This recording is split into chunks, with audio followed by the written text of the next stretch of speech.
She did not run a great campaign, and you're going to keep losing if you insist that she ran a great campaign. I'm saying, look, there was no model for the campaign that she had. Donna Brazile is completely unraveling, still refusing to accept the election outcome and clinging to full-blown denial. But if there's one thing Bill Maher doesn't tolerate, it's reality-bending narratives. So when Donna tried to spin her usual excuses, Maher didn't just shut it down. He exposed her hypocrisy in the most brutal way possible. And trust me, it wasn't pretty. There's a lot to unpack here, so let's get into it. The big issue, right, was immigration. And inflation, immigration. Those two are very big issues. And you asked Vice President Harris, why did you let all these people in for the last 4 years? She did not have an answer. I still don't know the answer. They actually could, with an executive order, shut it down as they did earlier this year. So why did they not do it 3 years earlier? And I think people felt she did not respond to that in any way.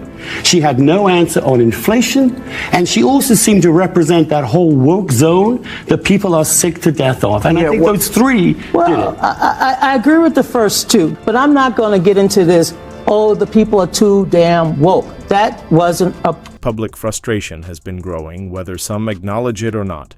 Many Americans have grown tired of endless ideological battles, debates, over gender identity, parental rights in medical decisions, and fairness in women's sports. For many, it felt like they were being force-fed a narrative and dismissed as intolerant for simply asking questions.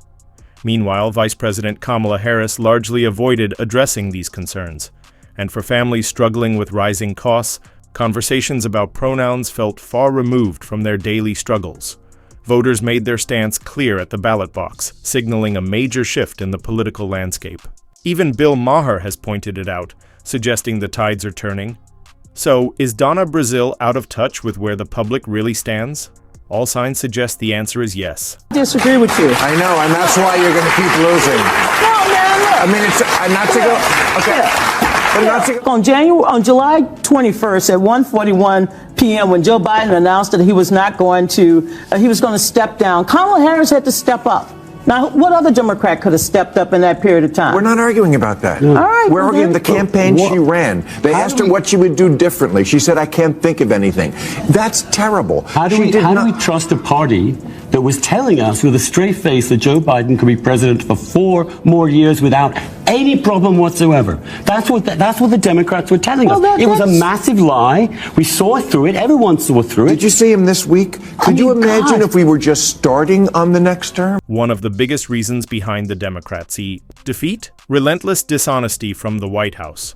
Something even Bill Maher couldn't ignore. It became painfully obvious that Joe Biden was struggling to lead the world's most powerful nation. The viral clips told the story.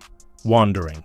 Off mid-speech, shaking hands with invisible people, and relying on cue cards for the most basic tasks. Yet figures like Donna Brazile kept insisting he was fit for another term, gaslighting the public into believing the opposite of what they could see with their own eyes.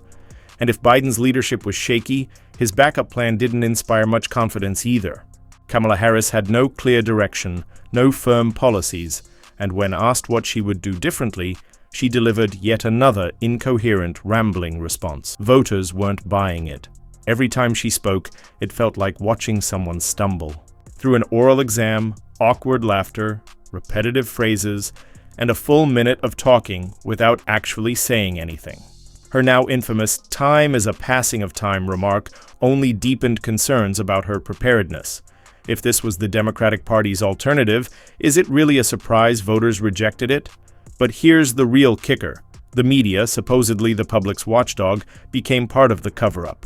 Key stories were buried, interviews were carefully edited, and narratives were manipulated to protect Harris from criticism. And now let's take a look at a recently leaked clip from CBS's 60 Minutes, where Harris's performance was reportedly so disastrous that major portions had to be cut just to make her look presentable.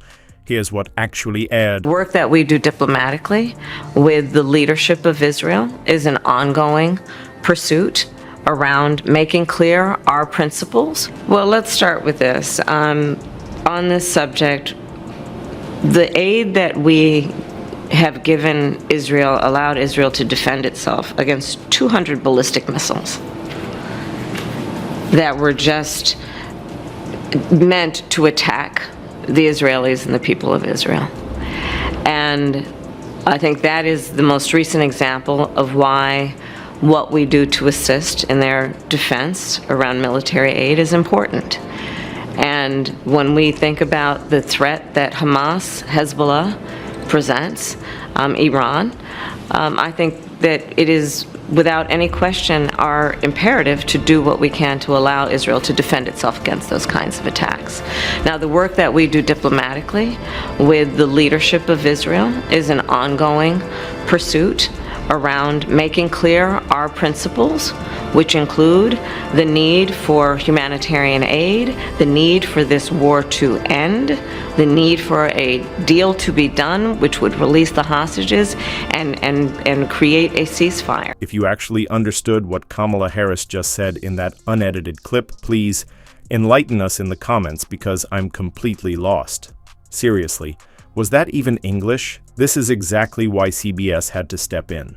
They cut out the rambling, stitched together the least cringeworthy parts, and hoped no one would notice. And yet this was the person the establishment tried to sell as a historic leader, a brilliant mind, but strip away the media's safety. Net, and what's left?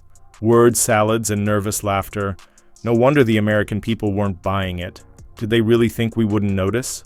No amount of slick editing can disguise the fact that Harris struggles to form a single, coherent thought under pressure. Imagine needing an entire PR team just to sound competent. How was that leadership? The media boosted her, activists insisted.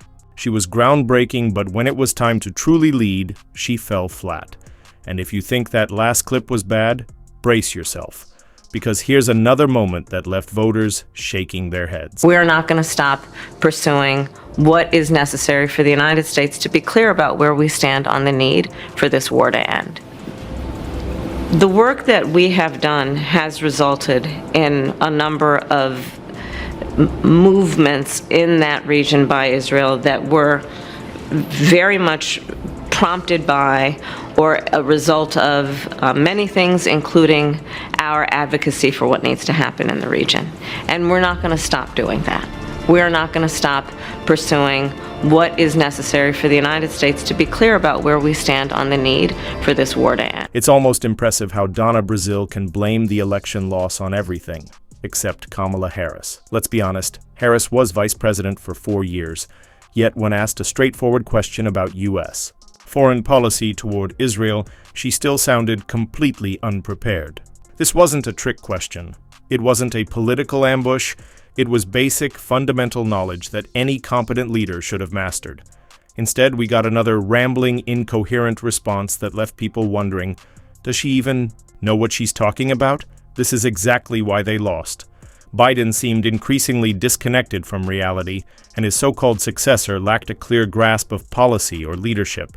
The American people watched the disaster unfold in real time and said no thanks, but instead of acknowledging their mistakes, Democrats doubled down.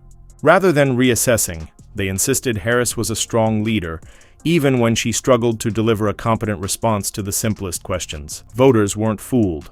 They saw the incompetence, the lack of direction, and the consequences of prioritizing optics over ability, and when the time came, they made their voices heard loud and clear.